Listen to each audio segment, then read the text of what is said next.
ನಮಸ್ತೆ ಕರ್ನಾಟಕ ಸ್ನೇಹಿತರೆ, ಡ್ರೀಮ್11 ಸಂಬಂಧಿಸಿದಂತೆ ಕೆಲವು ಅಪ್ಡೇಟ್ಗಳಿವೆ. ಸೊ ಆ ಅಪ್ಡೇಟ್ಗಳು ಯಾವ್ದಂತ ನೋಡ್ಕೊಬರೋಣ. ಸೊ ಫಸ್ಟ್ ಅಪ್ಡೇಟ್ ಬಂದು ಮತ್ತೆ ಡ್ರೀಮ್11 ಅಲ್ಲಿ ಬಿಗ್ ಪ್ರೈಸ್ ಮನಿ ಸಿಗ್ತಾ ಇದೆ. ಹೌದು, ಇಂಗ್ಲೆಂಡ್ ಹಾಗೂ ಇಂಡಿಯಾ ಸೀರೀಸ್ ಏನಿದೆ ಅದರಲ್ಲಿ ನೀವು ನೋಡಿರ್ತೀರಾ, ಕೆಲವೊಂದು ಮ್ಯಾಚ್ಗಳು ಅಂದ್ರೆ ಕಳೆದ 3 ಮ್ಯಾಚ್ಗಳಲ್ಲಿ ಒಳ್ಳೆಯ ಪ್ರೈಸ್ ಮನಿ ಸಿಕ್ಕಿದ್ದು. ಆದ್ರೆ ಮೊದಲ ಮ್ಯಾಚ್ಗೆ 5 ಲಕ್ಷ ಕೊಟ್ಟಂತಹ ಡ್ರೀಮ್11 ಎರಡನೇ ಮ್ಯಾಚ್ ಹಾಗೂ ಮೂರನೇ ಮ್ಯಾಚ್ಗೆ ಆ ಒಂದು ಪ್ರೈಸ್ ಅನ್ನು ಕಡಿಮೆ ಮಾಡಿತ್ತು, 3 ಲಕ್ಷಕ್ಕೆ ತಂದಿತ್ತು. ಆದ್ರೆ ಇವಾಗ ಮತ್ತೆ ಪ್ರೈಸ್ ಮನಿ ಹೆಚ್ಚಿಸಿದೆ. ಇವಾಗ ಫಸ್ಟ್ ಪ್ರೈಸ್ ಬಂದು 5 ಲಕ್ಷ ಕೊಡ್ತಾ ಇದ್ದಾರೆ, ಅದು 4ನೇ T20 ಮ್ಯಾಚ್ಗೆ.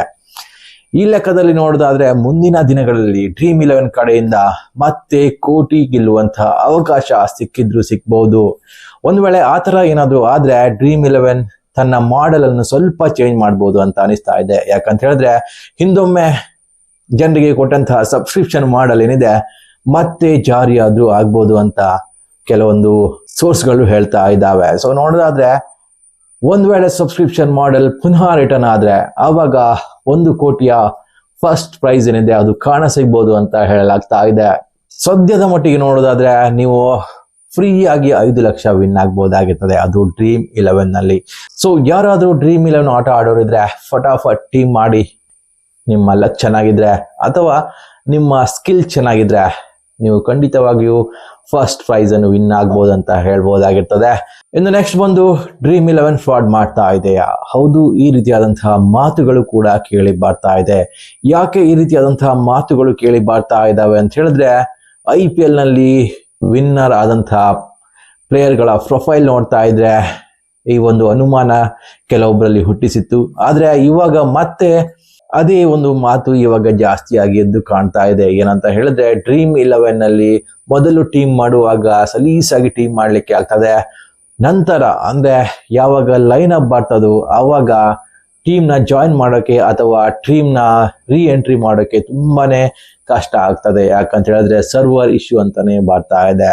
ಸೊ ಈ ರೀತಿ ಒಂದು ಪ್ರಾಬ್ಲಮ್ ಬರ್ತಾ ಇರೋದು ನೋಡ್ತಾ ಇದ್ರೆ ಡ್ರೀಮ್11 ಬೇಕಂತಲೇ ಈ ರೀತಿ ಮಾಡ್ತಾ ಇದೆ ಅಂತ ಕೆಲವರ ವಾದವಾಗಿರ್ತದೆ.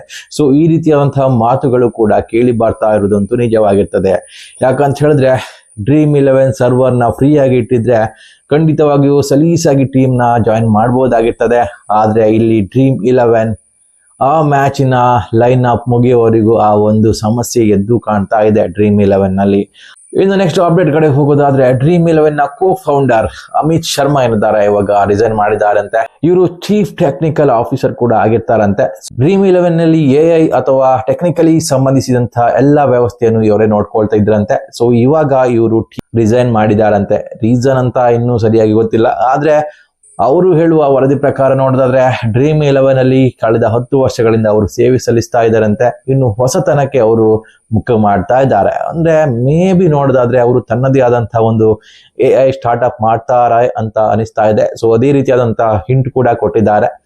ಸೊ ಮುಂದಿನ ದಿನಗಳಲ್ಲಿ ಅವರದೇ ಒಂದು ಓನ್ ಕಂಪನಿ ಸ್ಟಾರ್ಟ್ ಆದ್ರೂ ಆಗ್ಬೋದು ಅಂತ ಅನಿಸ್ತಾ ಇದೆ. ಅದಕ್ಕಾಗಿ ಅವರು ಡ್ರೀಮ್ ಸ್ಪೋರ್ಟ್ಸ್ ಅಥವಾ ಡ್ರೀಮ್11ಗೆ ರಿಸೈನ್ ಮಾಡಿದ್ದಾರೆ ಅನ್ನುವಂತಹ ಅಪ್ಡೇಟ್ ಇದೆ.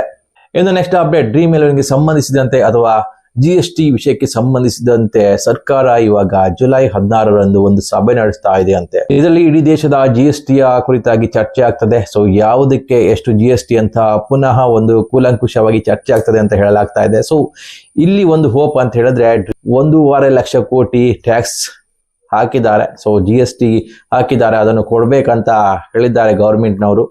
ಆ ಬಗ್ಗೆ ಇಲ್ಲಿ ಡಿಸ್ಕಷನ್ ಆಗ್ಬೋದಂತ ಹೇಳಲಾಗ್ತಾ ಇದೆ.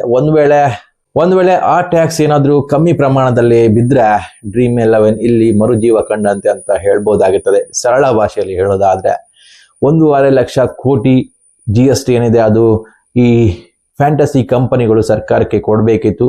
ಆದ್ರೆ ಅದರಲ್ಲಿ ಸರ್ಕಾರದ ಲೆಕ್ಕಾಚಾರ ತಪ್ಪಿದೆ ಅಂತ ಈ ಕಂಪನಿಗಳು ಕೂಡ ವಾದ ಮಾಡ್ತಾ ಇದ್ದಾವೆ. ಸೊ ನೋಡೋಣ ಆ ಸಭೆಯಲ್ಲಿ ಯಾವ ಒಂದು ತೀರ್ಪು ಬರ್ತದೆ ಅಥವಾ ಯಾವ ಒಂದು ನಿರ್ಣಯ ಮಾಡ್ತಾರೆ ಅಂತ ನೋಡ್ಬೇಕಾಗ್ತದೆ. ಒಂದ್ ವೇಳೆ ಆ ಸಭೆಯಲ್ಲಿ ಏನಾದ್ರೂ ಇದರ ಬಗ್ಗೆ ಚರ್ಚೆ ಆದ್ರೆ ಖಂಡಿತವಾಗಿಯೂ ಫ್ಯಾಂಟಸಿ ಕಂಪನಿಗಳಿಗೆ ಮರುಜೀವ ಬಂದಂತೆ ಆಗುತ್ತದೆ ಅಂತ ಹೇಳ್ಬೋದಾಗಿರ್ತದೆ. ಆಗಸ್ಟ್ 5ಕ್ಕೆ ಮತ್ತೆ ಡಿಸಿಷನ್ ಬರ್ತಾ ಇದೆ ಕೋರ್ಟಿಂದ. ಸೊ ಅವಾಗ ಏನಾದ್ರೂ ಫೈನಲ್ ಆಗಿ ಜಡ್ಜ್ಮೆಂಟ್ ಬಂದ್ರೆ ಅದು ಡ್ರೀಮ್11 ಪರ ಆದ್ರೆ ಖಂಡಿತವಾಗಿಯೂ ಡ್ರೀಮ್11 ಮತ್ತೆ ಒಂದು ಹೊಸ ರೂಪದಲ್ಲಿ ಬರ್ಬೋದು ಅಂತ ಅನಿಸ್ತಾ ಇದೆ. ಒಂದ್ ವೇಳೆ ಆ ದಿನ ಏನಾದ್ರೂ ಡ್ರೀಮ್ 11 ವಿರುದ್ಧ ಆದ್ರೆ ಕೇಸ್, ಅಲ್ಲಿಗೆ ಡ್ರೀಮ್ 11 ನ ಫೈಟ್ ಕಾಂಟೆಸ್ಟ್ ನ ಕತೆ ಮುಗೀತು ಅಂತ ಹೇಳ್ಬಹುದು. ಸೊ ಯಾರಿಗಾದ್ರೂ ಈ ಮಾಹಿತಿ ಇಷ್ಟ ಆದ್ರೆ ಲೈಕ್ ಮಾಡಿ, ಹಾಗೇನೆ ಸಬ್ಸ್ಕ್ರೈಬ್ ಮಾಡೋದು ಮರಿಬೇಡಿ. ನಮಸ್ಕಾರ.